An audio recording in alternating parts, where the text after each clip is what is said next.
Jay Crawford, Adam the Bull, Garrett Bush, Dustin Fox, Jason Lloyd, Tyvis Powell, plus, ba-da-da-da-da, you're loving him, Mikey McNuggets.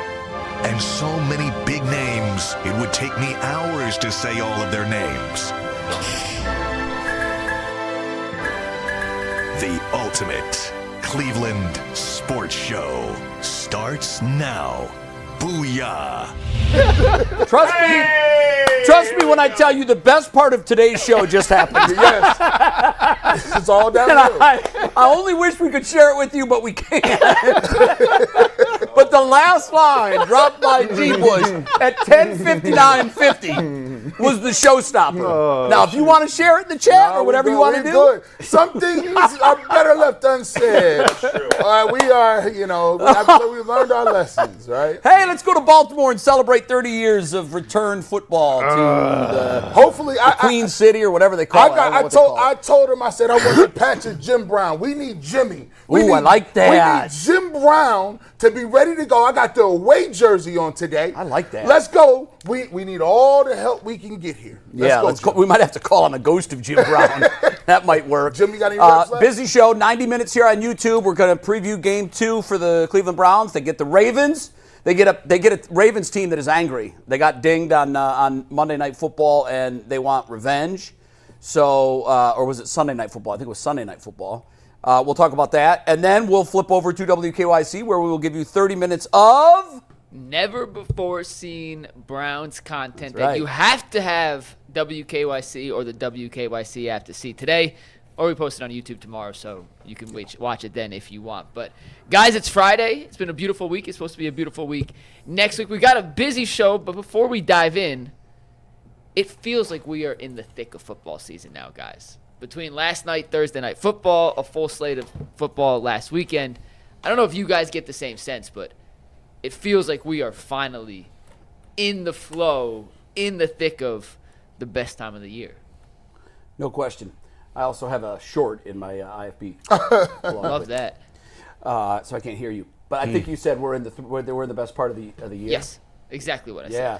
I know. I love the routine that you get into in football season.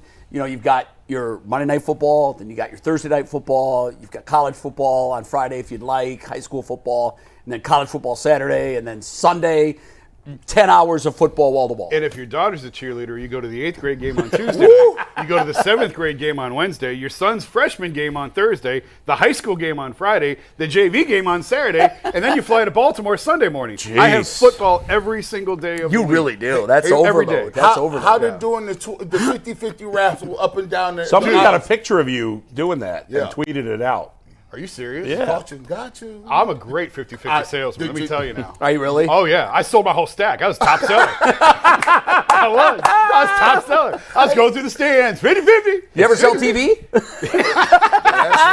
It's the Glengarry Glen Ross of football. Oh, I got a lot of coffee Yeah. Friday night. That's great. That was the big one. That is great. Yeah. Man. I think we need like a documentary, a little mini doc, TikTok doc on Jason selling I'll 50-50s. We've mic'd Bull up for a Little League game. We've mic'd you up, Jay, to pitch against absolutely. Tyvis. We should mic Jason up Selling on a 50-50s. 50-50 raffle night. Or just watching his kid play. Speaking of which, that Mike, could be pretty. will you be there Sunday for the final game of the regular season? I will be flying back from New York on Sunday. I guess that's a no. All right, we'll have So to I see you will in the not be. playoffs, hopefully. You going Yes. to New York this weekend? I got one of my best friends from high school is getting married in New York City. So I'm Yeah, you flying are in back that for age range where Yeah. Everybody's getting married. Everybody Although I'm 60 and I'm hitting a wedding this weekend, so. Oh, okay. But mostly, like you and Corey, my son Corey's going to a wedding. It seems like every other week. Yeah. And they're not all like in New York. They're all over. So he's traveling. It gets expensive. Absolutely. Yeah, I got to next go away year, I have next to pick weekend. and I'm choose. at the age now where it's You're going bar to funerals. mitzvahs. Oh, bar well, mitzvahs, funerals, yeah. but bar mitzvahs. Yeah. We got a lot of bar mitzvahs. I can judge my phases Sweet of life by 16s. the things that you go to. yeah. I've been going to too many funerals lately. I can tell you Yeah, that. that's true. Now, Jay in his 50s was going to weddings, but they was the second and third wife weddings. Yeah, you're He right. was in that group. Hey, Some of them were. He's like, yeah, I got a colleague. He got married to somebody. He'd be like, he's 56. Yeah, she's 25. But To which I would always say, G, are you sure you want to do this? Yeah. And they they would say, no, the first one was my practice wedding, my practice marriage. I got it right now. Hey, listen, I can agree. It happens sometimes. You can appreciate that. Sure You had practice engagements. Oh, man, I had practice, Many of them. walkthroughs, team drills, OTAs. How did you come up with proposal number 5? Were they all the same, or were they different? Yeah, how did you differentiate? So this proposal was different because when you go in the K-1 visa, like you have to go and you have to prove that you met that person. You can't marry somebody online. So I had to go. So I had never met her, and I had to buy a ring without making her. Oh my God! So And he had to have the conversation translated. No, I actually don't. She thought you were saying something completely different. No. Would you like to come to the United States? Yes. No, hey, diamonds translate easily. Yeah, that's the interview. Don't talk. Oh yeah, we down with The international language that. of love. Yes, they are. Man. The Rock. So, That's a nice piece you're wearing there around your neck, Hey, son. my wife got this for me. That's beautiful. She gave me this because she said this is messed up. She said if you lose 15 pounds, I give you a chain. Really? She's like, Yeah, so she bought me and she got me together. well, congratulations. Now, what if you gain 15 pounds back? Do you have to give it back to I her? think she's repoing. And if you gain 30, do you have to give it back and give her I one? think if I gain 30, I think she locks the debit cards.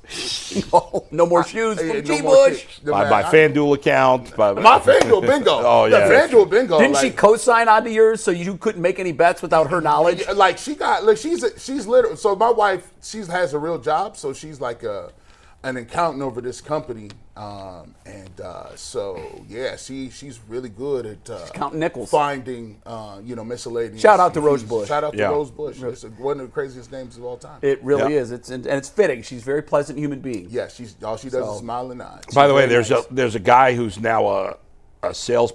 I don't know. Dude, Wait, if your mind is telling you already not to say it, you probably shouldn't say there's it. a guy who I He can't stop. I He just can't help noticed this. himself. So I still, even though I don't work at 92.3 The Fan anymore, Right. I do commercials for a company called Perino. I do Yes, it. I hear for you on years. it still. years. still So hear you. I still record commercials for them a couple times a month, right? And the salesperson now in charge of this account for the Fan, I just noticed this yesterday on an email because I was sending in a new commercial. His last name is Kuck. No kidding? Oh, do we have a Now it's spelled pronunciation on that? differently, but I mean, what you think you'd change your name? There was a guy from I Eastern. shouldn't have said that. No, you shouldn't have said Yeah. that. But like, come on, dude. Yeah, That's it's terrible. almost worse than the dude from Eastern Michigan. Yeah. Yes. No, but we're gonna leave that alone. You go. He is the nightmare for play-by-play guys. Yes. Well, and of course the Red Sox pitcher Richard Fitz. Yeah, it's yeah. tough for him too. Make sure you go look it up. I ain't saying nothing. This is Friday. You ain't get me on Friday. Go ahead, McNuggets. Nope. Yeah, let's avoid an FCC violation. Dive into our topics today. God, Our first we're topic. juvenile. I got that email. I just started laughing. Our first topic is can't be his powered name. by DoorDash. It's almost the weekend. Time to look back and crown this week's MVP on who delivered, powered by DoorDash. Just like you can win every Saturday with DoorDash Streaks, saving more every time you order. These players delivered when it mattered most. Look at Harold Fannin, who delivered in a big way for the Browns in his NFL debut, tying an NFL record for receptions for a tight end in their NFL debut. And just like Harold Fannin delivered for the Browns, DoorDash delivers for your Saturdays. With DoorDash Streaks, you can save every Saturday you order, stack it up all season, and you can save up to $250, including $100 in DoorDash credits. Order this Saturday, keep the streak alive, fuel your game day only with DoorDash. Terms apply, promo period runs through November 18th. All right, guys, the Baltimore Ravens are hosting its 30th anniversary celebration this week against the Cleveland Browns, and whether or not you're going to believe the Baltimore Ravens organization is up to you. Mary Kay reached out to the Ravens about the timing of this 30th Well, anniversary. Mike, let's clarify. This is factual. There's no believing or not believing. This is true. Yeah, what we don't know is if they knew ahead of time. if they specifically Yes. planned so it would be around Cleveland. For that to have happened, they would have had to, I think, go to the NFL and request that Cleveland be the first home game. I can't imagine. And I I don't think they can't, did I that. can't that imagine that they doesn't would make do any that. sense. Although Let me Sashi just Brown is the read- team president. Let me just read the statement the Ravens sent so everyone's on the same playing field so we all know. Mary Kay reached out to the Ravens. The Ravens said planning for a 30th season began last year with the home opener as the official kickoff of our anniversary celebration. The plans to celebrate the 30th season were publicly released in March prior to the announcement of the league schedule and before we knew who our home opening opponent would be. Yeah. Jay, you mentioned this on Wednesday. Yeah. Bull has talked about this since then. Mm-hmm. Do you think it's a Bush League move? I think if there's a bad guy in this scenario, it's the NFL. I don't think that, even though Sashi is the president of the Ravens, I don't think two things. One, that they would go to the NFL and say, hey, give us Browns home game first. I don't think they would do that. And secondly, I'm not sure the league would accommodate that. I don't know. Because to me, it's not like an all celebratory thing. There's going to be one side of the equation here that feels one certain way about it, while the other one feels a different way about it. So let's get that out of the way. I don't think it's beneath the NFL to do this. I just don't. And I know that someone would say, oh, here we go. It's everybody hates Cleveland. And it probably does sound like it's a bit conspiratorial. And it probably does sound, it probably makes me sound like I'm super defensive, but that's what we are in Cleveland. I'd like to think, because I give everybody the benefit of the doubt, I'd like to think this is just oh, wow, look what we've done. And it was, oh, my God. Well, I mean, it is what it is. Enjoy it, Cleveland. And that there was actual no intended malice here. So that's the way I look at this. As for how the Browns players look at it, look, they weren't born. Most of the Browns roster. Now, Joe Flacco remembers it. He was 10. And he also remembers it because he played in Baltimore. And now he's played in Cleveland. So he's seen both sides of that coin. But 80% of the Browns roster wasn't born yet. So I don't think it's going to rile them up in any crazy special way. I think that's nonsense. You might say that the comments that the Browns made about Derrick Henry being easy to tackle, that may do more for the Ravens than this celebration does for the Browns, because that's a direct hit. That's from one player to another with disrespect in their mouth. So at the end of the day, I don't think it's going to matter much on the field. As a fan, am I upset? Yeah, a little bit, because it opens an old wound. It opens the pain of what we had to go through in 1996 and 1997 and 1998 when we didn't have football to watch on Sunday. And then making it worse, we had to watch Art Modell and Ozzie Newsome and the Ravens go win trophies that we can't sniff. So that was tough too. But it's just an unfortunate circumstance. It's another chapter in the book of ugly Cleveland sports history. If the Browns were a competent, functioning franchise that wasn't constantly throwing up in the punch bowl, this wouldn't be a big deal. Wouldn't matter. But the fact that they can't get their shoes on the right feet, let alone compete for a Super Bowl, is why this hurts so much. And I think I don't buy the excuse, oh, well, the NFL did this. Then change it. The schedule's out in May. Change it. Yeah.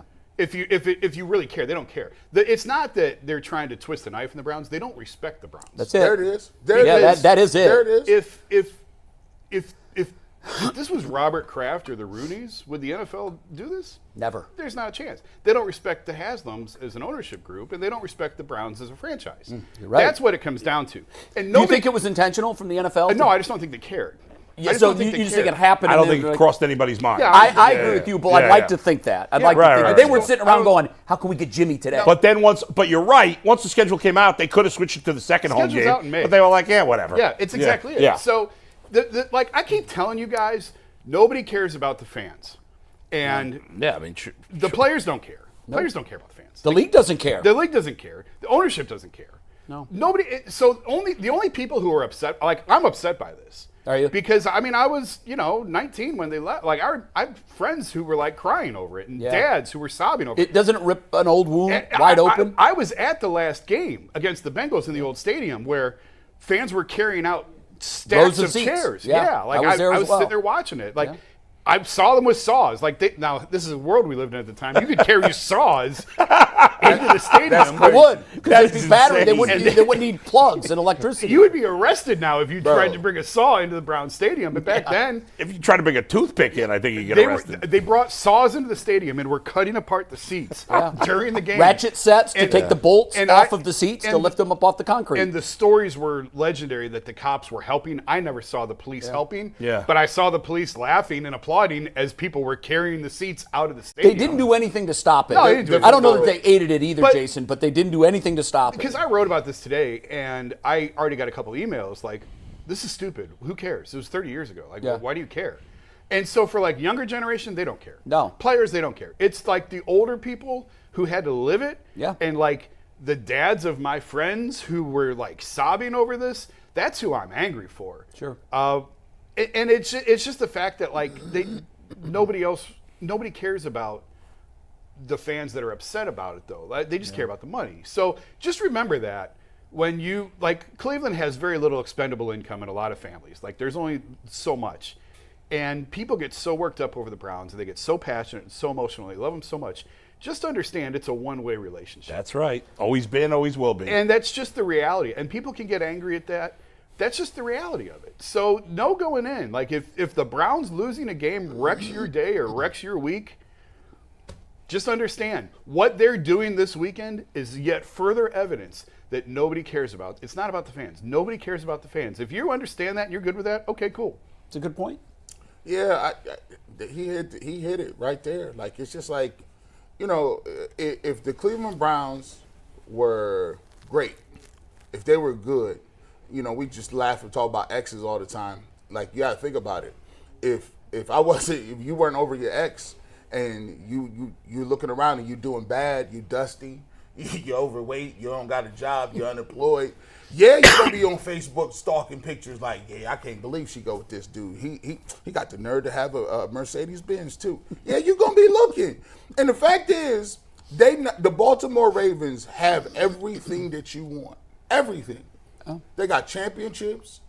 They got cool colors. Management can pick players. They found talent. They found Flacco and got a Super Bowl. They found Lamar Jackson at the end of the first round. They give you the first pick. You can't find nothing. They just find stuff. They got all of this, and we sitting here and we just like, but we can't make field goals. We can't catch the ball on fourth down. That's a microcosm. Like I can't be mad at the Baltimore Ravens for having a 30th anniversary. Bro, they happily married.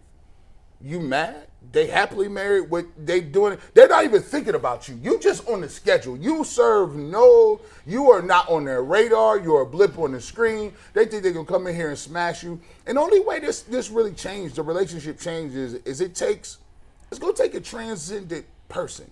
And I know I don't like banking on heroes, but it takes a special group of people. I will say this, I thought I would never say this. The reason why Baker Mayfield is very popular in this city is because Baker Mayfield had that personality where he would want to stick it to you, right? Mm-hmm. He wanted to. There was dog in him. He was like, nah, we not taking this. And for whatever you say about him, if you thought he could play or not, that's why people gravitated to him so much. Even if he was struggling or you didn't think he was the top-notch quarterback, people like Bernie because Bernie was a dog. People like Baker because he was going to say, nah, we ain't going to take that. We want to come out and put points on these dudes, and we want to flip the script. Now, it's not so much that. It's more of and Jason said he is correct. A lot of these players, and Jay said, a lot of them weren't even born. They don't know nothing about that. They come from all different parts of the world. You know what I'm saying? Yeah. So it's like, they're not thinking of it like that. Now, here's what I will say. I like the energy. Maybe Grant Delpit and Jerry Jeudy, maybe they felt a certain type way about it. Maybe they're trying to motivate themselves. But in the scheme of things, if we want people to stop overlooking in us and telling us that we nothing, then we're gonna have to do something for ourselves. You're gonna have to pick yourself up, dust yourself off. No, I love that. And I love that part of it. And do Stop something. playing the victim's mentality Right. and be Right. an alpha. That's That- exactly just it. come Go in there and Go- take go get it. Take your destiny into your hands. Don't complain about it. Don't yell about it. Now the fans, we can't do anything That's but the that. thing, though. The people who are hurt by it have Right. no control and, over. And I understand if the players don't say before the game, oh, we're going to get them for that. Yeah. Now, here's my hope. We go in there and beat them, and after the game, Right. all the players say, Yeah. we're not having you dance on our grave, or on our, you shoved in our face what you did to our fans, and we went here and we took this from you for our fans. Well, I'm not expecting that, If they, but that's what I hope they say. Actually, I think it's really disingenuous if they say that after the game. It's I- easy to be blusterous after the game. Yeah, but I don't mind holding your fire until it's over. Go ahead, Boo, because I go first before I say. So the players don't care. Denzel Ward was asked about it by Mary Kay, and he said he didn't really care. And he's from here, obviously. Wasn't born. Now, she asked him about like his relatives and stuff, and he said he was going to ask them about it, but I hadn't heard a response. I apologize if I said this yesterday because I can't remember. I was talking about this with somebody. I don't remember if I said it here or not. But I heard one of this sports talk show host in Baltimore. I think his name is Ken Weinman, and he's old. He's probably like my age or a little older. Now he had to be a little older, I think, but right close. And he was talking about, well, yeah, because he was in Baltimore and he remembers when the Colts left, right? And he was like, well, I was really hurt about it, but many years later, if there was a celebration, I wouldn't care. And if it was 30 years later, I wouldn't care. And here's what I say to that. If the Browns in the last 30 years had won 2 Super Bowls, It wouldn't I don't matter. think we'd care. Of course we We wouldn't. wouldn't care at all. No, or if they hadn't won 2. Or if they hadn't won. Right. But since that moment in time, their franchise has mostly been great. Yeah. Our franchise has mostly been crap. And so, yeah, it's going to hurt even more. Now, fortunately for most of the fans, they're not going to have to see it because it's not like it's going to be on TV, the Right. ceremony, I would think. It'll be interesting. I'm just curious about this from a TV perspective. Like, usually when there's a ceremony like that, they'll mention it somewhere along the line. And of the roll in broadcast. some video. Coming in from break. They'll Right. do that. Coming back They'll from break. absolutely do that. I wonder if they'll also say, mention the Cleveland aspect of it, I'm too. sure it's a they will. story so I'm sure Who's they will doing the talk game? about I don't it. even know who's got the game I this weekend. think it's on CBS? CBS, but I don't remember who's Well, doing here's it. it's interesting that you said that because, and I don't know, I don't think this has ever happened, but maybe it has. We don't follow that closely enough. It would be the same if the Colts were to celebrate 30 years of football in Indianapolis when Baltimore was in town. Do you Right. think the league would ever do that to them? Probably not, but Probably not. But in that same vein, I don't think Ravens fans would care as much because they've been good. The Of older course. ones would. The younger ones But wouldn't. less. It wouldn't be as painful, I don't they got think. 2 Super Bowls. I don't think because Right. their new franchise is great. And it's been successful. Right. And had the Browns for the last 30 years been what the Ravens are, It wouldn't matter. who cares? Yeah, it wouldn't matter. Have your Who little cares? party. Yeah. Throw your party. But We it don't is- care. I think it's a classless move by Baltimore. Yes, of course they planned it in March. But I don't see any reason why 3 months, you had the schedule for 3 months. You couldn't have said, you know what, let's show a little class here. Yeah. Let's do it the second home game. Right. What's the difference? I heard some personal animus from fans directed at Ozzie Newsome. I'll say this. That's not fair. That is absolutely out of bounds. It's out of bounds. Yeah. Ozzie Newsome was what I like to refer to as either a good company man or a good soldier. Ozzie made the move, was given an opportunity, and By the way, how many black general managers were there? absolutely, that's what I was good. That's where I was going, I'm Jay. sorry, go ahead. No, Yeah, no. thank See, you. he was given an opportunity that people of his color were not given. Yeah. What is he He had to- supposed to do? he had to Say, take you know that. what? I'm with you, Cleveland. Even though I made the journey, I am not going to because it looks like I'm a traitor. Nonsense. I hold no animosity. and toward Ozzie you at guys all. have probably experienced this. I think you probably have, and Bull, you too. In the corporate media world, I've had friends come up to me throughout my career and say, "Hey, man, I just want to let you know I'm leaving." That's part one of the conversation, and then part two, which is often more difficult, is when they tell you where they're going, because sometimes it is to a competitor. And I've always held this viewpoint. I couldn't be happier for you. I said the same thing. Go Yeah. and be successful. This isn't a me versus you No, thing. yeah, that's right. This is an ESPN versus Fox thing. I don't get involved in that. Yeah. And so for those that did, and I don't think it was a majority of people, I haven't heard many say it, But I did hear a couple of voices this week say, you know what, screw Ozzie too. That's weak. That's nonsense. Yeah. Ozzie Newsome took an opportunity that Art Modell was willing to give him. And there you can say a lot of things about Art Modell, but he did give Ozzie Newsome a chance, which opened the door for a lot of other people that looked like Ozzie to get a chance to do what he did successfully. I was sitting there, we was just sitting there and talking about fans, and before Bull went, it just popped into my head.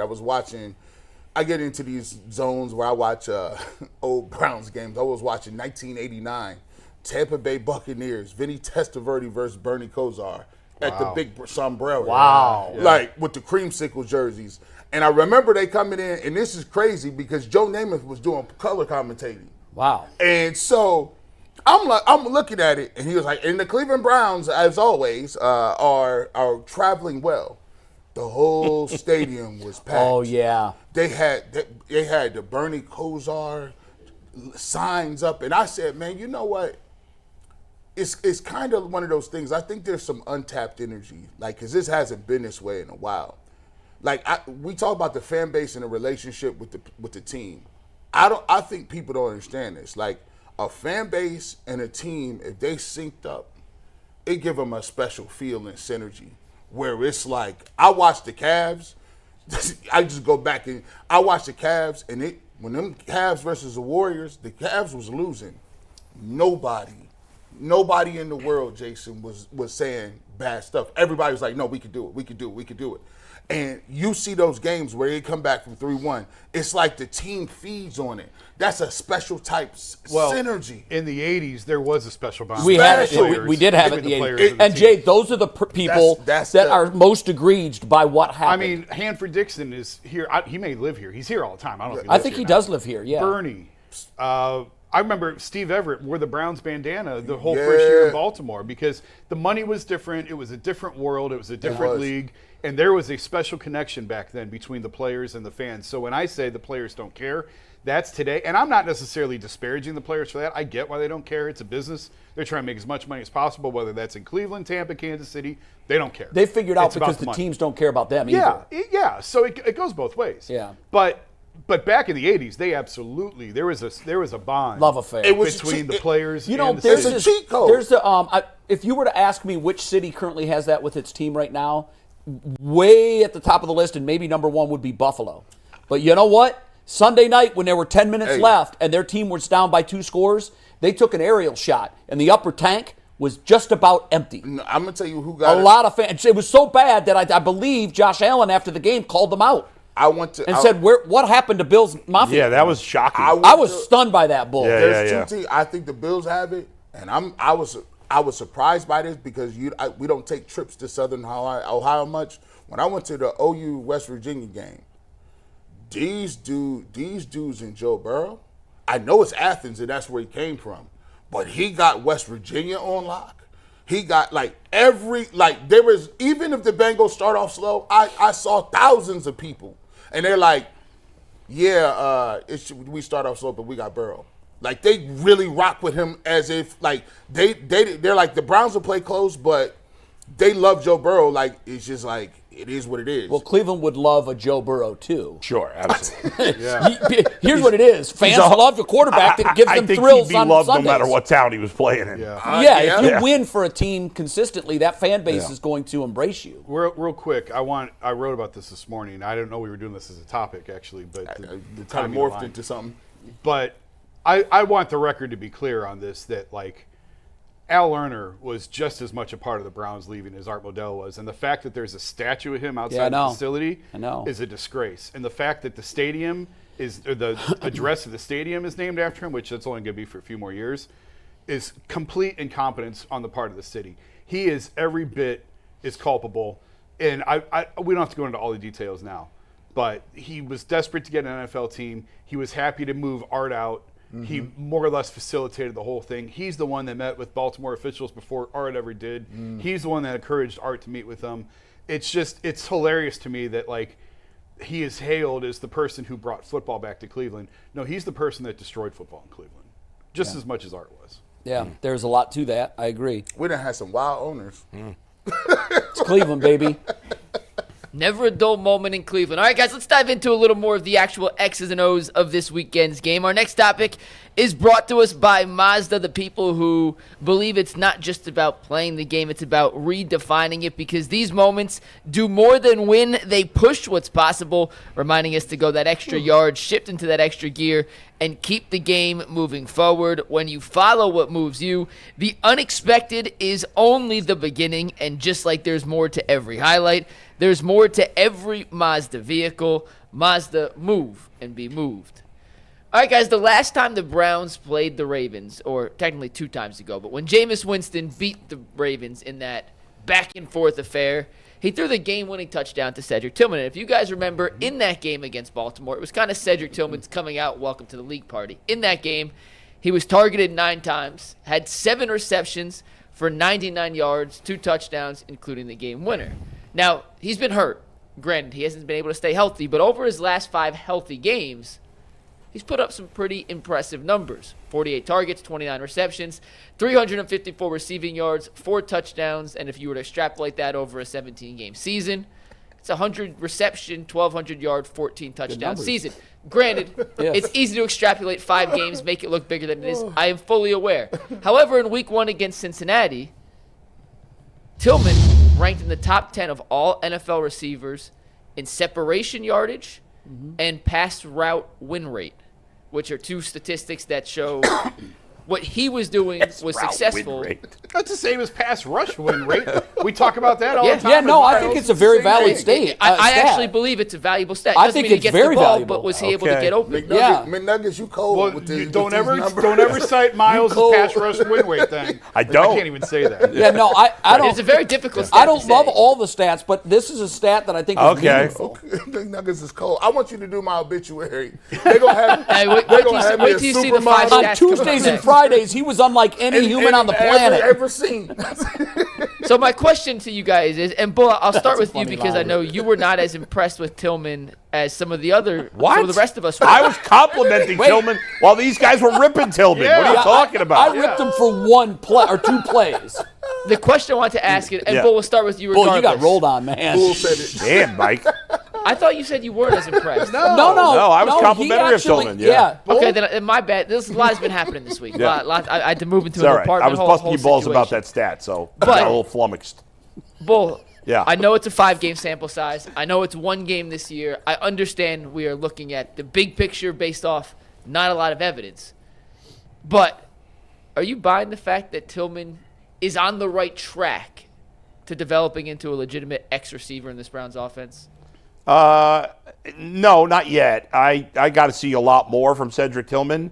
I think I like what I've seen from Cedric Tillman before he got hurt last year. As you said, the last 5 games, I thought he played well in this game. I know, that play where he flipped up and the ball went up. That's his fault to some degree. It's in your hands. You got to catch it. I'm not ready to go that far. He hasn't played. He's been. This is his 3rd season. Or is it his 4th season? No, this is third. Third season. And he hasn't played well enough on any consistent level for me to say he's on track to be the X receiver. Do I think it's possible he could be a legit number 2 receiver? I think it's possible. I think more likely, on a good team, he's your 3rd receiver. But I think it's possible it could be more than that. But no, I'm not. I'm definitely not ready to say he's on track for that, though I do like the promise he showed. I'm kind of exactly where Bull is. I think you need, as teams get more tape on him, it's going to be harder for him to put up big numbers. It's easy when no one knows much about you. When you become more of a threat, when you show up on the scouting report, it becomes a lot harder, so we have to see that. The thing I said on Monday, I was totally in line with, I think he's at best a number 3 receiver. I think they need a number 1 above Judy. I don't think Judy's a very good number 1 receiver. I think Judy's a 2. If you have someone above him as a 1, Judy slots down to 2, Cedric becomes your 3. Okay, all right, I can live with that. It's a decent room at that point. Yeah, and it becomes like, is he a player that you can contend with? Can you win with him eventually down the road? Is how I sort of look at all of these guys. Can you win with him 2 years from now?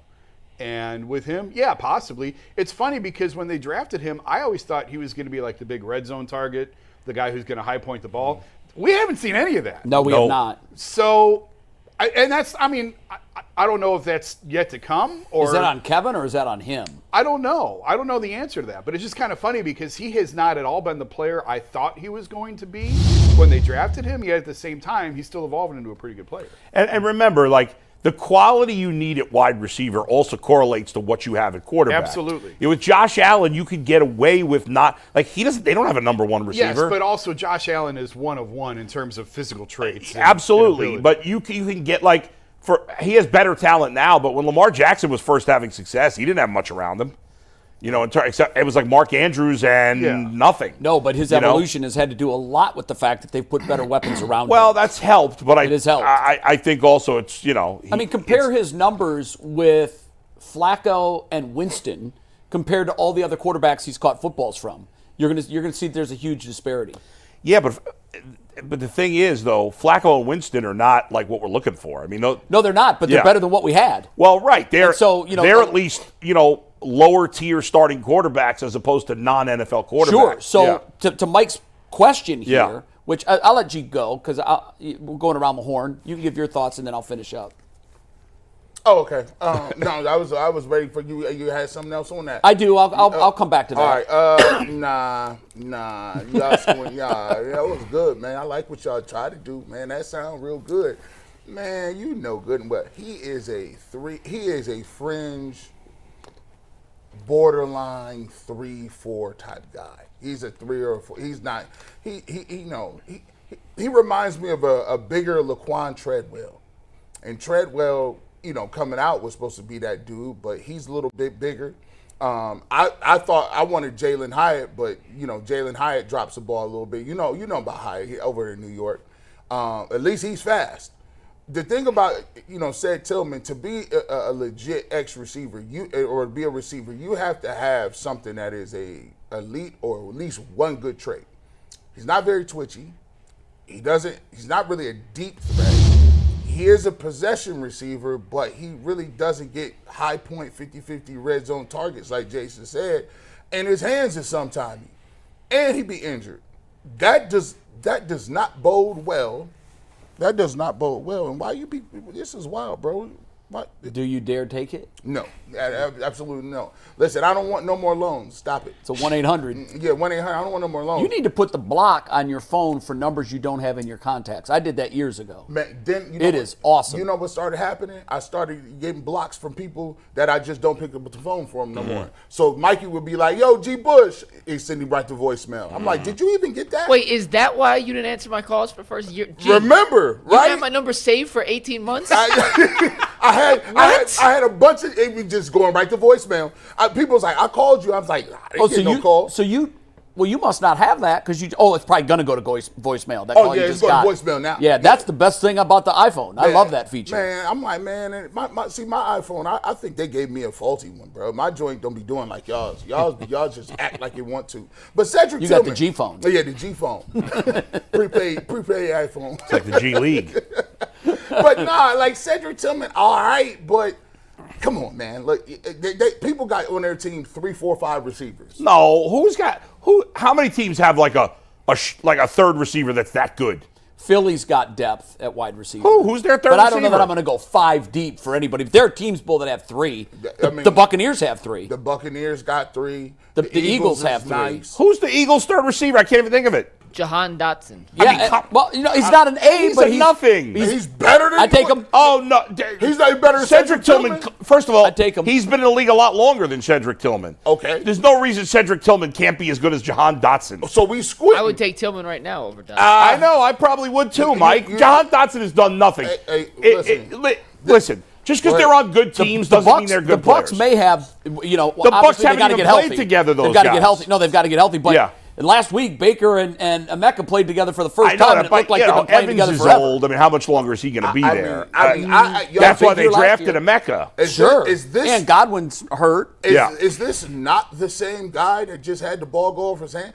Maybe he. The ball goes off other guys' hands. It's not just the Browns receivers that the ball goes off hands. No. We just talked about how terrible you've been for 30 years. We keep saying balls going off people's hands for 30 years. I just think it's unfair in his third season when he started showing promise last year, and then he got hurt. To say he's a boy. Okay. I mean, he's decent. We don't know yet what he is. But your answer was no. He's not on his way to becoming a legit. To me, he's an absolutely legit third receiver, and I said it's possible he could be a 2. Yeah. G. Bush is saying like he's Third, a 3-4. four. Yeah, on the And we're hyping up Jahan Dotson. That guy's a nothing. Bro, it's easy to listen. This is what I always say. Yeah. It is always easy to look over here and be like, it ain't that bad. You know who you got. That's what you're doing. You know who you got on y'all roster. You No. know who the Bengals got. The Bengals don't have a third receiver that's that good. They don't need one. I am aware of that, G. Are you aware of who they have? G, you're doing the same thing, though. You're looking over at the Eagles and saying, oh, look what they have. It's not bad. The Eagles have A.J. Brown.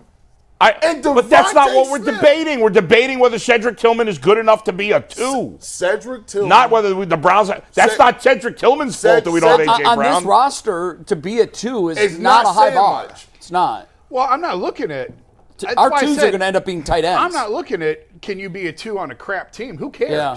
I'm looking at like pie in the sky. I know it's insane to think that the Browns could contend, but if this team were ever to put the shoes on the right feet and stop throwing up in the punch bowl, if you are a contender, could he be a 2 on? Who was the contender? Chiefs' number 2 receiver last year? I'll say I'm in a different spot on the continuum. I think we're all in agreement that he's not going to be this star wide receiver in the NFL. Yeah. He is not going to be that.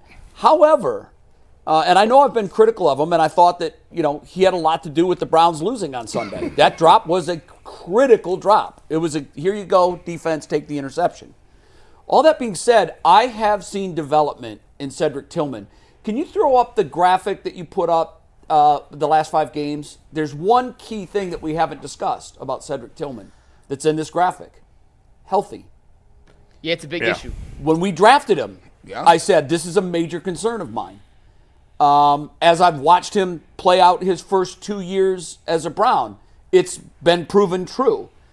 He is a slight receiver that is proven to be fragile. And so it doesn't matter his skill set if the biggest part of ability is availability. If you're not able to play, your ability doesn't even matter. All of that being said, and this is a huge if because I'm the one that brought it up, but I do believe if he stays healthy, he can be a very productive member of this Cleveland Browns offense. And I have seen development in his route running. He needs to work on the jugs machine 30 minutes after practice every day. Part of the equation here is drops. And with the wide receiver, when they say, well, you have one job, and that's to catch the ball, well, you also have to get open. You have to run routes. You have to, prove that you can provide separation for the quarterback. But if you can't catch the ball, it doesn't matter. None of that matters. There have been fast guys in this league that can't catch the ball. And if he can do a better job of keeping the football in his hands when it hits him there, I do think he can be a really good, productive member of this offense. We've seen it in flashes. We just haven't seen it consistently. And I think the one thing that a player has to provide before he does take that leap and is in that next category is consistency. And he has not been consistent. That is the key. When you go watch him at practice, he looks catches everything. He looks the part. He's 6'3", 220. He looked like he could catch the ball. He doing all. But the difference between somebody that is legit, and that's why. And Jason, you brought up a great point. The difference between why Jerry Jeudy is not a number 1 on a consistent top-notch team is he has drops in his play. He's peaks and valleys. He has one game where you look at him and he goes out in Denver and he looks like a monster. But then he has games where he drops a couple of passes and it doesn't look like he's that dude. It's all about the consistency. Are you giving that every single day? In fairness to Jerry Jeudy, and again, last year while you guys were all telling me he was a Pro Bowler, now you're killing him now. Jerry Jeudy has pretty much played with nothing but garbage quarterbacks his entire career. Yeah. Garbage. So, it's a lot easier to put up big numbers when you're playing with good quarterbacks. Put him with Josh Allen, see what he does. Yeah, exactly. The guy had, let's be fair about it, the guy had a really good season last year with horrible quarterback play. So I find it. I mean, like, there's not 30 wide receivers in the NFL better than Jerry Jeudy. I'll tell you that. Is he a legit number one like the top guys we talk about? Of course not. But there are not 30 wide receivers in the league better than Jerry Jeudy. You're kidding yourself if you think that's the case. No, I don't agree. I don't think that. I know it's He's at the bottom end of that 30. I know it's only one pass, and you can't kill a guy over one pass. That drop last week was so bad. I hear you. It was so bad. Awful. Elite guys don't drop. There are going to be drops. Come on, that's not true. No, it is true. No. A fourth down pass that hits you He right led in the the league in hands. drops last year, But- so he doesn't get the benefit of the but doubt part of of it. that There is are also- great receivers that drop passes, I mean, but this has been who he is. Some of the CeeDee Lamb and Jamar Chase are also among guys with drops. The more targets CeeDee you Lamb get, killed the Cowboys. The more targets you get, the more drops you're going to have. But on that play in particular, you mean to tell me Jamar Chase is going to drop that but pass I'm not on trying. fourth down? But that hits guys, you right in I'm the not hands? comparing Jerry Jeudy to Jamar Chase, and those guys are elite wide receivers. He's not elite, Right. But I think we're downgrading him a little too much. I think Mike lost his mind last year, overvaluing him, and I think now we're going too far the other way. My question is, if you're the Cleveland Browns and you want to win football games, you have to be judged based on the guys that you're playing against, because you're in a division with Jamar Chase. You're playing Jamar Chase twice a year. So if you're the playmaker that needs to make the plays that Jamar Chase is, if he's making those plays and you're not going to beat those teams. Well, he's the best receiver in the division, but they've only won the division, I think, once since he's been here. We haven't won since '89. I hear you, but like, I mean, did you see the difference? the Ravens have come in first. The Ravens have come in first without a receiver that's as good as him. But we can't say that because you're worse than those teams at receiver. You're worse than those teams at quarterback. You're worse. I know, than but you're changing the argument. I can't. You could. I don't. Are you saying you can't win a Super Bowl if Jerry Jeudy's your best wide receiver? Because that's not true. I mean, come on. But It depends who your quarterback is. All I'm saying is, if he's your number one receiver and other guys have number one receivers and they're making a play, he has to make that play. Agreed. If you're asking me, would I really want Jerry Jeudy to be my best receiver? I probably wouldn't. Could I win a Super Bowl with a great quarterback if he's my best receiver? Absolutely, I can. 100%. Sure. But, as long as part of his portfolio is leading the league in drops, that's going to be a problem. Well, I mean, has that always been an issue? Well, it was last year. Yeah, I mean, that's 1 year. I don't know. I mean, Now, he's among the top over the last 4. I just looked this up Yeah, he after is. the game. But He again, some of the most elite receivers. Well, in the it league has are something up to there do as too well. with targets. That's what I said. I The think more a targets you get, the better more drops stat you're is gonna have. percentage of targets that you drop. I don't know. Like, because if you're a number one receiver and you get the most targets, it stands to reason that you may have the most drops. And when you playing a game and you know you're deficient, right? You know you don't have the level of talent. I found your drop percentage, Jay. If you Good. What is it? Here you go. For Jeudy, Yeah. last year it was 9%. That's way too high, guys. What's What's that rank?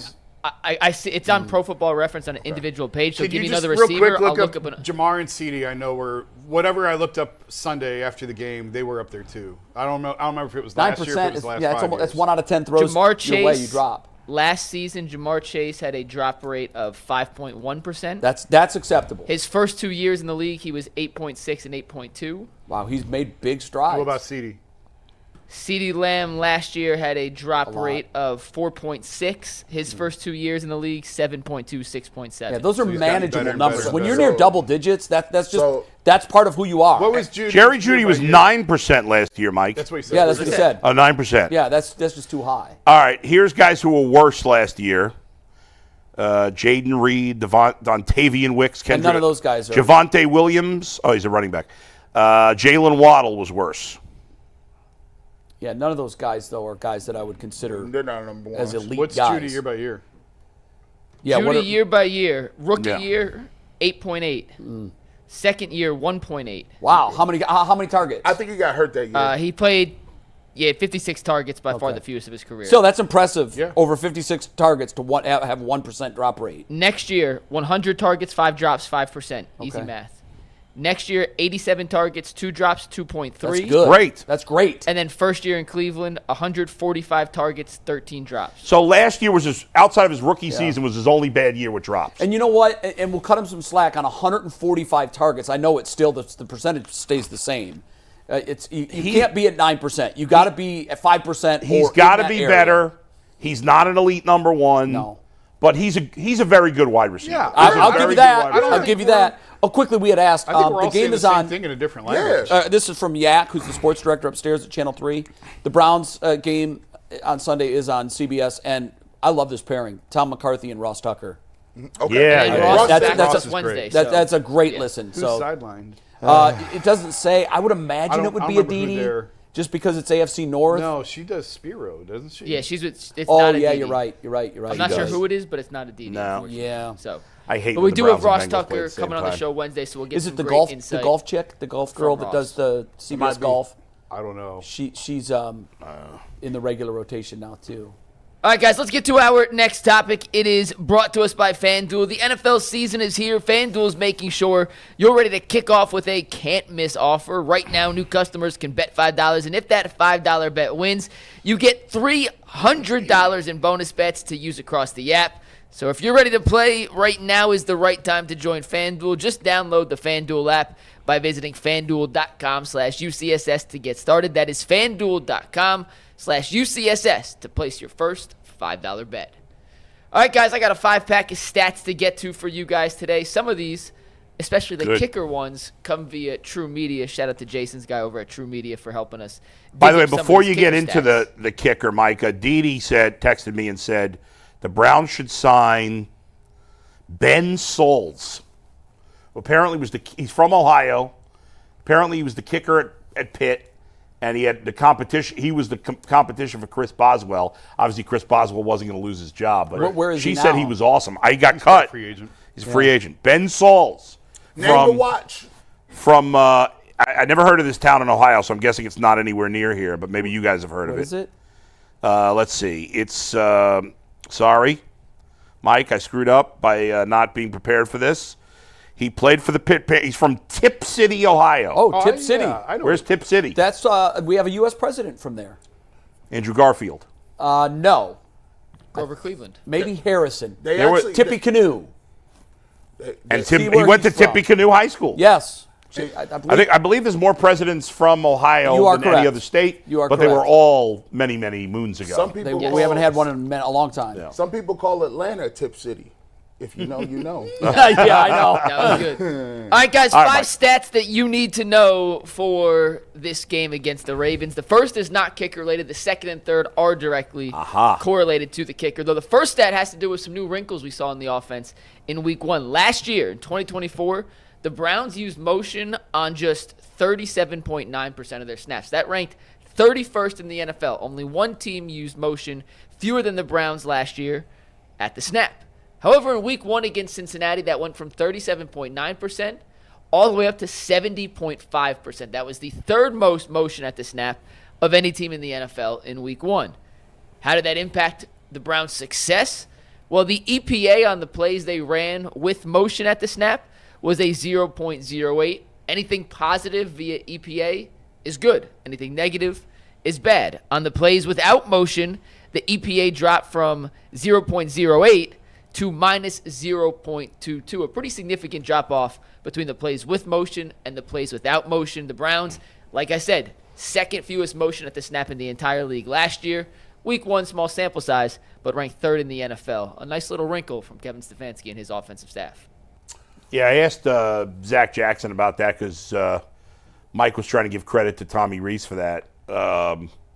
And he said he doesn't. It really doesn't have anything to do with Tommy Reese. That it was just that's what he wants to do. I can't. What were the motion numbers like from 2020 and 2021? Yeah, I'd like to know that It's too. been low how under they compare. Stefanski. You don't need them back then. I think it was high. I think it was higher. It was higher, and then it got to its lowest point with Dorsey. Dorsey used no pre-snap motion. I mean, Ken's. Don't even get me started. Just run as far as you can. I'm going to throw it as far as I can. Yeah. And let's see if this works. You know, the motion stuff. It didn't. The motion did stuff not. needs to be in the playbook, and the reason why you run motion like that is because you have to give the defense something to slow them down. If you just want to line up, the Cleveland Browns aren't good enough at running back or at the offensive line to just line up in regular stuff. And just Isn't run it at also a somebody. tell if you're in man or zone?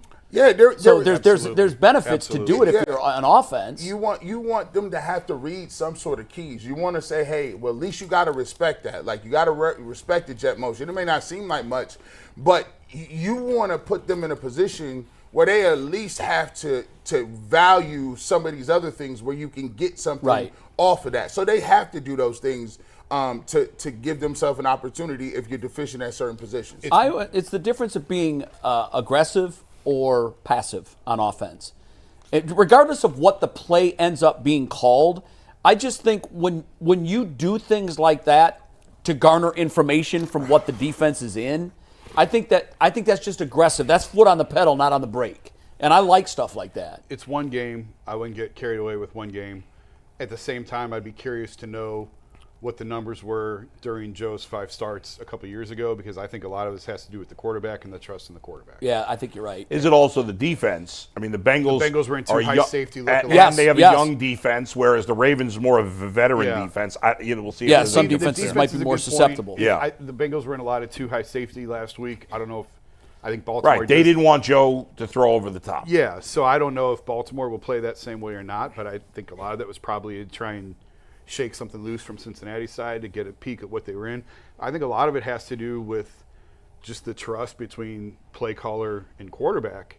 And the respect they have for Joe. If Joe says, "I really like that," then let's give you plays that you feel comfortable with. We'll see. It'll be something to monitor as the year goes on. Yeah. Just something to watch. Yeah. Just a nice little sprinkle. I think these of things motion. vary week to week. Like you said, Yeah. since he's in 2 high safeties, Yeah. okay, well, let's take what they're going to give us. And that's what good coaches do. When Kevin was really cooking as a play caller, I think it was a lot of pre-snap motion, a lot of misdirection, a lot of you think we're going here, we're going there. Right.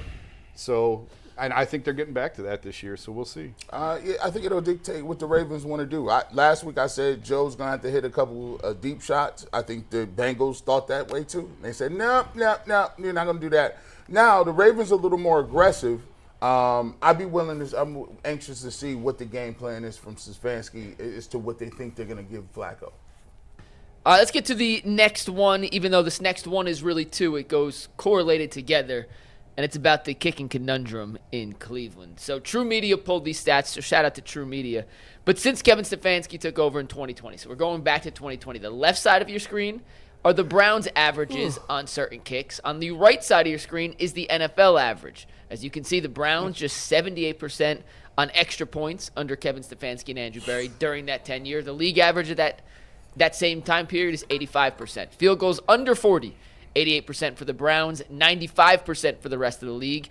Between 40 and 49 yards, 69% for Cleveland, 79% for the rest of the league. And then the anomaly on 50-plus, the Browns at 71%, the rest of the league at 68%. However, Man, I like the way Dustin you did that. Hopkins Yep. went 8 for 8 in 2023 on 50-plus after not being able to. You take Hopkins out, they're below league average. Now, you may ask, sure, they're missing kicks, but is that impacting games? And, yeah, it is costing Cleveland games. Kevin Stefanski, since taking over as head coach of the Browns, is 15-6 in one-score games where the Browns have not missed a kick. So no missed kicks. He is 15-6 in one-score games. In one-score games where his kicker has missed a kick via an extra point, a field goal, any kind of missed kick, they go from 15-6 to 8-15. But I'm sure every team has similar numbers. Yeah, but to when that, you're right? among the worst. Yeah, that's true. Yeah, It's more. That's often. why. It happens That's more why. often. That's why it matters. And then in one-score losses, missed kicks have cost the Browns 2.2 points per game. That's an entire point above league average. I mean, league just- average of missed kicks in those losses, Yeah. 1.2 the Browns at 2.2. Just Shout out to competent. True Media for those stats. Just competent kicking. If Just you are, regular. if Just you're be average. 16th, Yep. 17th, where would they be? What would the record be? Sure, in those- you'd have in those more wins. instances? I mean, it's common sense. It goes to what I said Monday about it's just dereliction of duty. It's not you can't maintain an organization when you are not just a blip below league average. You 10% almost. That's a lot below mean, league average. Mike, do you have in there? At the most important position in the game in terms of scoring. They're like 31st and 32nd, aren't they, in the league in categories? Oh, yeah, give me 1 sec. I have exactly where those numbers rank. Like, it's not just bad. It's It's like awful. worse than the It's- league. And because it is such, I know everybody poo-poos kicking, and I do too. And there's nothing that drives me more crazy when you lose a game because of a kicker. This is a gladiator sport. This shouldn't be soccer where it's decided by kicks. But it is. I didn't make up the rules. The Browns know what the rules are. So do the other teams. You value a kicker. And I know they've drafted guys and they've spent resources on trying to get this right. The fact of the matter is they have not. Here, I got the and that's a dereliction of So duty. these are the numbers you're looking for, Jason. The extra point percentage, and take this graphic full here real quick. The extra point percentage, 78%, that is dead last. Yeah. 32nd out of 32 teams in the NFL. Field goals under 40, that 88%, also ranks 32 out of 32. The 40 to 49 field goal range, 69%, that is 31st, so slight above the last place you could be. And then, like I said, they're 71% 50 plus, technically ranks 10th, but you take out the Hopkins year, and it drops down into the bottom third of the league.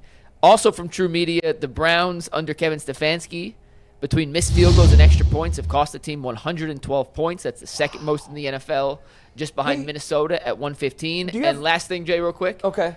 Sunday marked Cleveland's 8th game under Stefanski with 4 or more points lost to missed kicks. Oh, my God. That is tied for the most in the NFL with Jacksonville since 2020. I have a question for you, and I don't know if you have it because these numbers were dug up to be specific to the Browns, but you are giving league averages.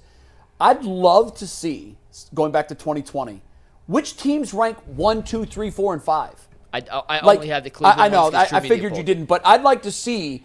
Is Baltimore. there? Baltimore's up well, there, Baltimore clearly. is. I imagine Kansas City would be Probably, high up that. yeah. So what I'm saying is, like, I know we talk about quarterbacks. It's clearly the most. I'm not going to make a case that kicker's more important than quarterback. What I'm saying is there is a correlation, I believe, between teams that have successful kickers and teams that have success. They lead the league in scoring every year. It's the most important half the position. games in the league are 3 points or less. This is totally damning. Because what it shows is we have placed an overemphasis in quarterback is important.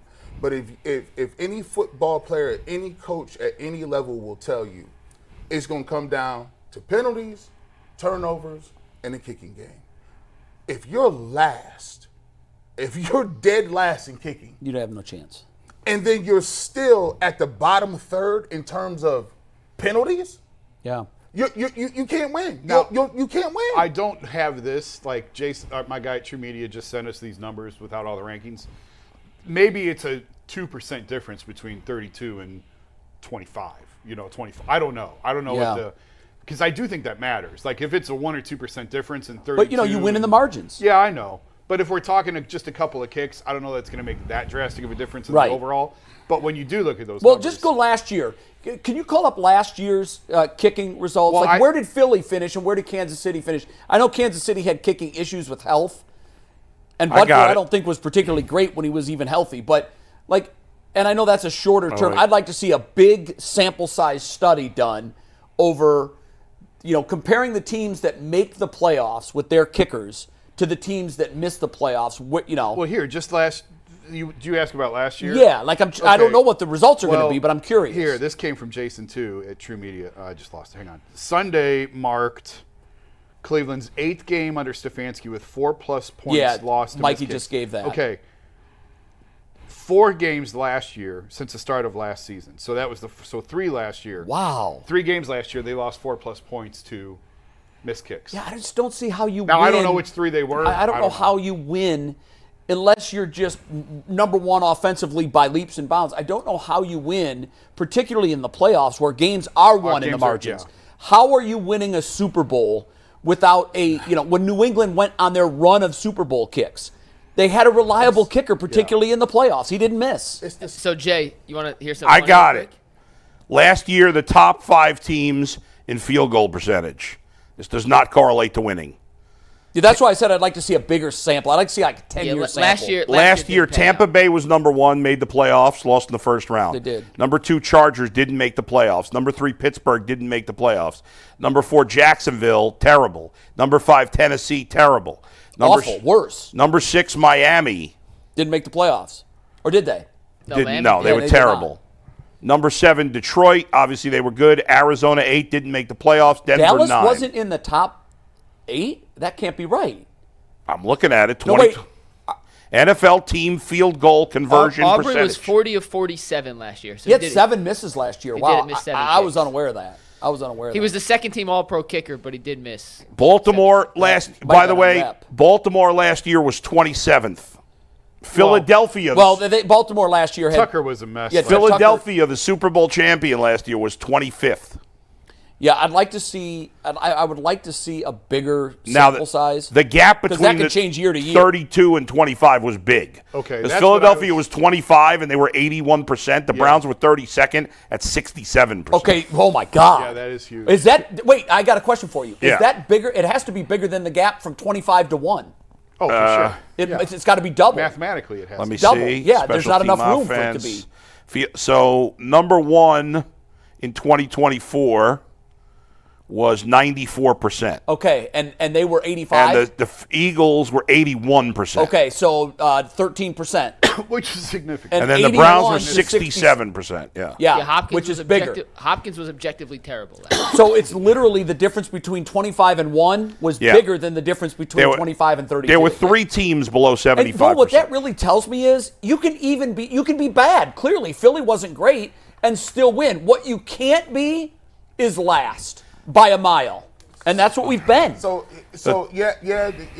alone, it don't make that much of a difference. Like it does make a difference, but it's when you accumulate it. If you say the kicking game is last, and then you say you have the 31st or 32nd rated quarterback, and then you say, Well, yeah, sure. our turnovers are penalties.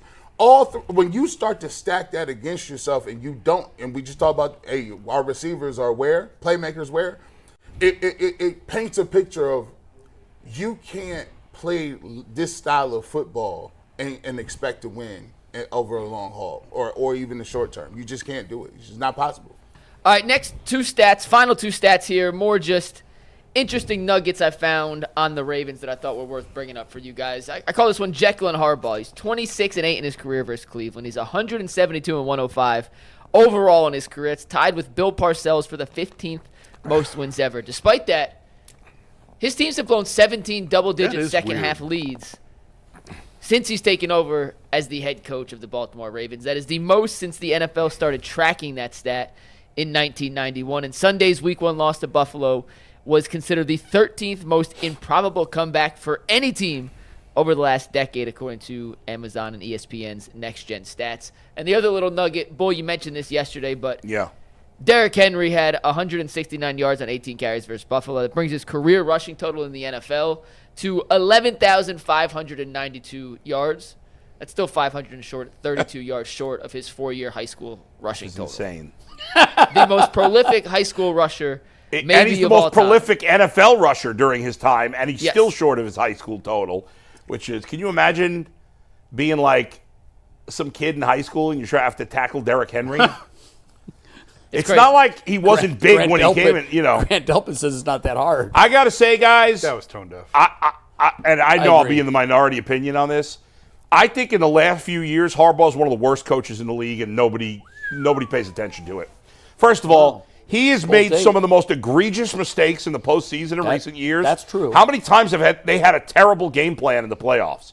Terrible. Lamar gets all the blame for it, and Lamar deserves some blame. He's also had but- clock management issues and Terrible. go for one or go for two issues. And with that, it's like sometimes he's like insanely aggressive. Yes. And then sometimes he's extremely conservative, and you can't figure it out. Like punting last week.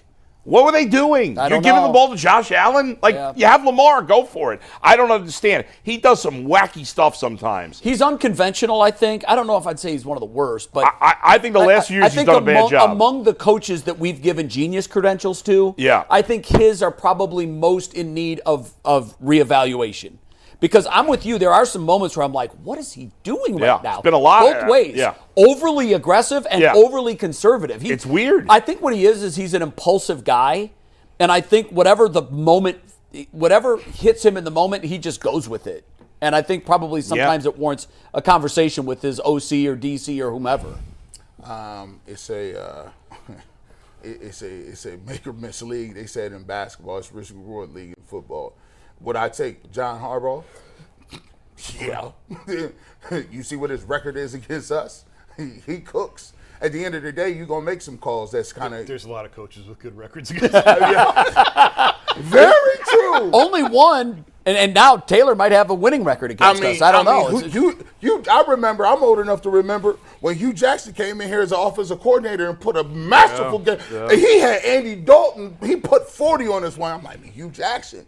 Needless to say, but sometimes you go with it, sometimes you don't. He makes some questionable decisions, but I think that's part of his forte. I think ultimately I agree with your thesis. Your thesis statement was, would I take him? Yeah. I don't even have to think a half second about that. Sure, give them to me. I think more than anything, and I get it. In-game decisions ultimately put the cherry on top of your coaching resume, but I also think it has a lot to do with the culture you set and getting the most out of your players. And I think he is at the top of that heap. He's in Andy Reid's category when it comes to player buy-in and just building the proper culture to win. All right, guys, let's get to our next topic. Before we do, a reminder, we have a post-game show. It starts at the 2-minute warning of Sunday's game against the Ravens. Myself, G. Bush, Earl the Pearl, sometimes guest appearances from Ant, but it starts at a 2-minute warning. Instant reaction to whatever we see unfold in Baltimore on Sunday. Jason is also texting members as part of the UCSS experience. If you want to get Jason's text and you're not a member, become a member and text the number you see there on your screen. I have a question. 216-435-1590. Did Earl get rid of his dreads? No. No chance. That's what I didn't think. Someone sent me a picture from him on one of the shows, and it didn't look like he had dreads. No, he very much. Okay, because I'm like, I don't know that's possible. Earl still very much has dreads. Well, he had his hair kind of up that one day. That might have been what it was from. Somebody sent me a screenshot of it and said, wow, Earl is dreadless. And when I saw the picture, I was like, it is. He's going to be mad at me that I have to correct you. They're technically locks. Locks. His locks are A-OK. So are they dreadlocks or like what's the difference? I don't know what the difference is even. You got 30 seconds because we got to get locks. Here. I didn't mean to take us off on this tangent. Locks are the appropriate way to say them, but Okay. Yeah, I didn't know that there was a distinction. He's not going to flip out. Okay. All right, guys, the topic we got to get to before we get to Super Chats is Guardians related. Jose Ramirez did a rare interview with Andre Knott yesterday in English, a little rare insight into the mind and the man who we all love here in Nice Cleveland. win by the Guardians, by the way. Yesterday. Huge win by the Guardians. CJ Capus, major swing. One part of Jose's interview, though, stood out to me. We're going to play that clip, then I want to ask you a question. But this is Jose talking to Andre Knott yesterday before the game. How much longer do you want to do this? So in this game? Yeah, how much longer you want to play? I try to play for like 40 years. 40? Yeah. Maybe 8 more years, 7 more years. Okay. So you need me to help you get the contract? Do you want it? You want it?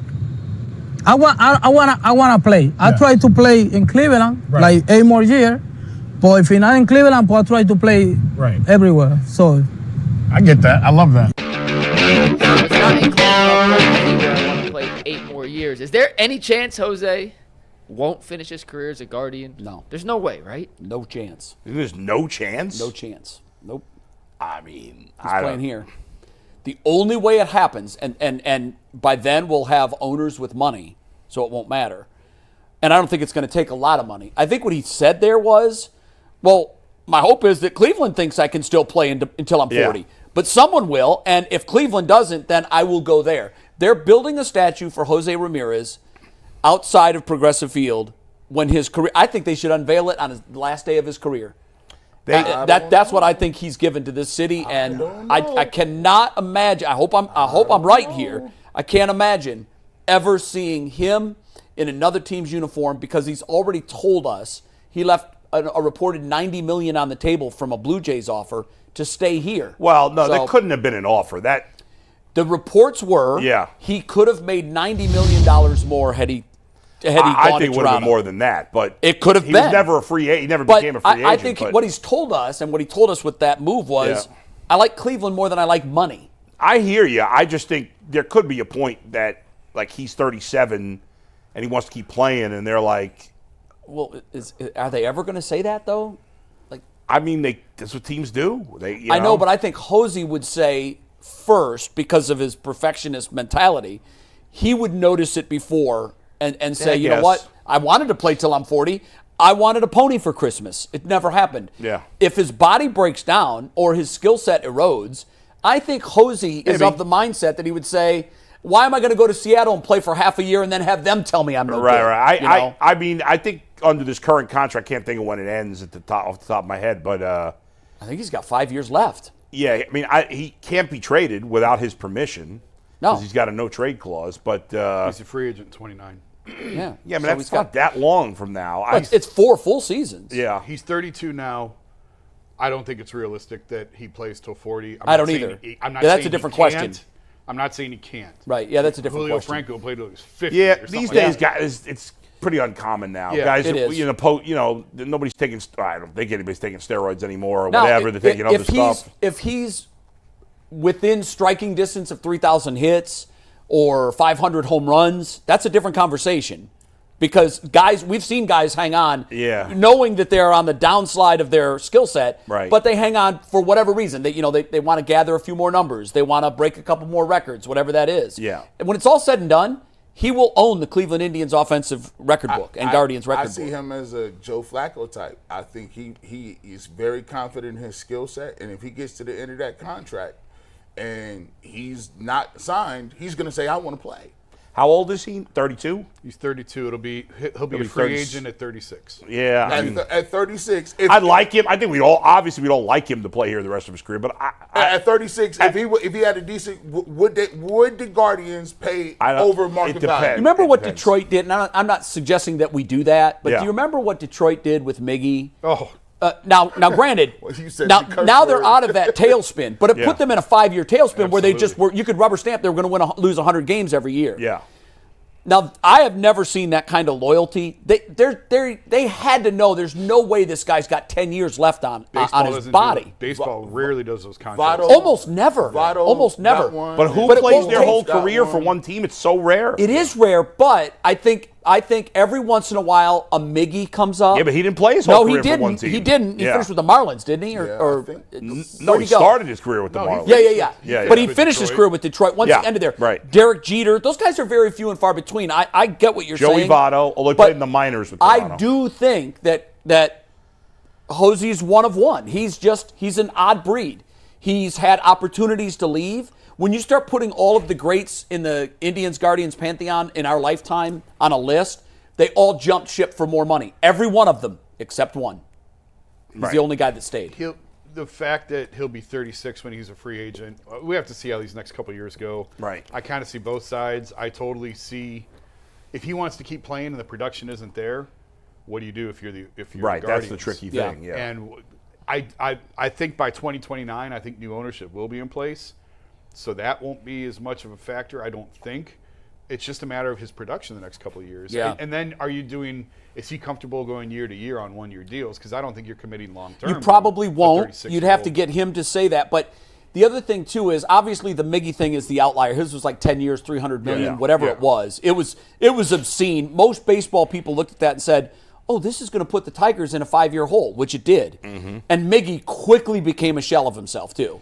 But the interesting thing about Jose is I do think he has a love and a respect for this organization and its fans and the city to where it's not going to be punitive to them. If his skill set drastically erodes and he's not still hitting 30 home runs a year, then I think he would say, you get a hometown discount. I'm 18 years in. Why would I want to put on a different uniform now? I mean, he's going to be 36 when he's a free agent, so it's not a Miguel Cabrera situation. No, it's not. Where they gave him a 10-year contract when he was like 29, and his body already showed signs of breaking down. Hey, man, it would be disappointing to see him in another uniform, but I don't think it's impossible, but I would say it's unlikely. I went 0, and I probably should have went .001. I've been here long enough to remember having the same conversation about Nick Chubb, but it is football. Well, Nick, but for Nick, he didn't leave on his. It wasn't Nick's accord. If it was left up to Nick, Nick would still be here. I don't know. Do we know that for sure? Jason, do we know that for sure? What did they do to keep him? Nothing. I don't know for sure. I tend to agree with you. Yeah, probably. I can't say definitively. Yeah. So I saw Jim Thome leave. I saw Albert Pell leave. I see Manny leave.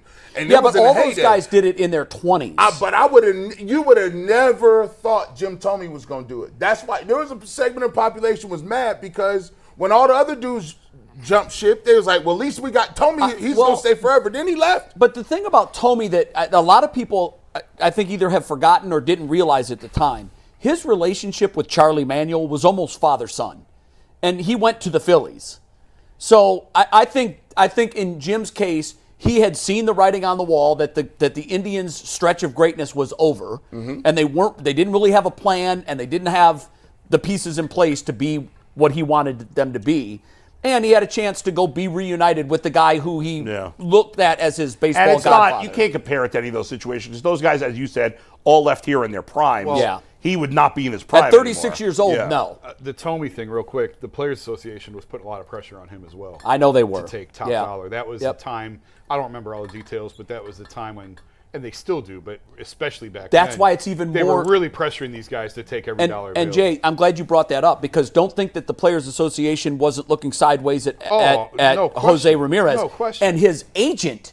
Remember, his agent became sort of like a public pariah because everybody's saying this is malpractice that this guy's only getting this much money. He had to publicly come out and say, "Oh no, I had nothing to do with this. I did not advise him to do this. Well, this is Jose." If you're an agent, it's a terrible look as an agent. It is a terrible look, and I'm sure these guys Jose are only as good as the contracts that they provide. That's exactly right. If he has not won, if he has not done with the Guardians and hasn't won, he wants to go win somewhere else at the end of his career. I wouldn't. Well, I'll say this: I wouldn't blame him if at 34 or 35, if the Guardians, and that's only a couple years from now, if the Guardians are still in their same position where low team payroll, no superstars on the team, they're in a playoff race. The last 3 games he's played in front of 15,000 fans. That's embarrassing. That's not on the organization. That's what they've announced. There hasn't been 15,000. No, that was sold tickets. They even made it a point to say those are sold tickets. Yeah, right. That's embarrassing.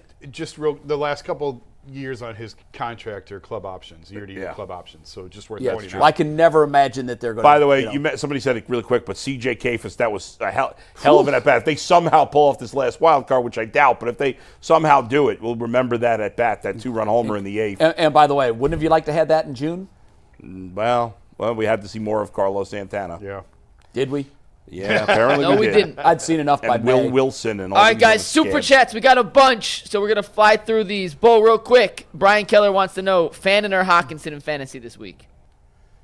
Hawkinson.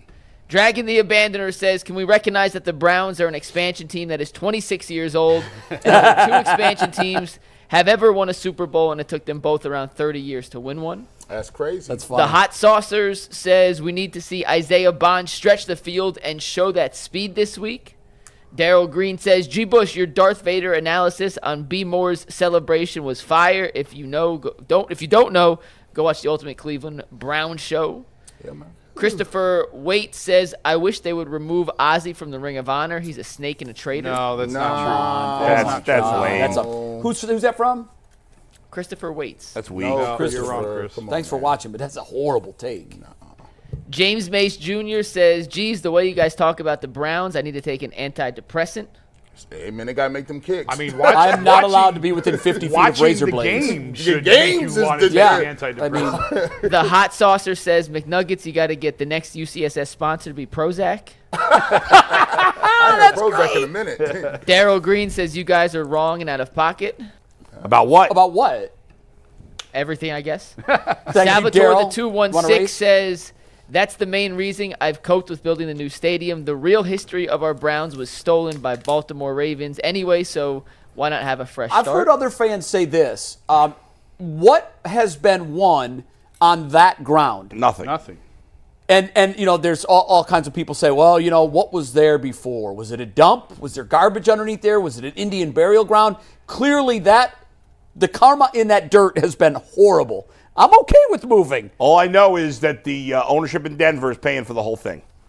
That is true. Oh, their whole thing. No public I thought money. you meant they were going to pay for our whole No thing. public money. Dang, in Yeah, well, Denver. listen, I think that's the way it should be. Everybody's in agreement on. Nobody is going to argue on. No, that's the way it on should that. be. I have We fans have arguing a with me about super it. They're chat. crazy. We got a super chat back and forth.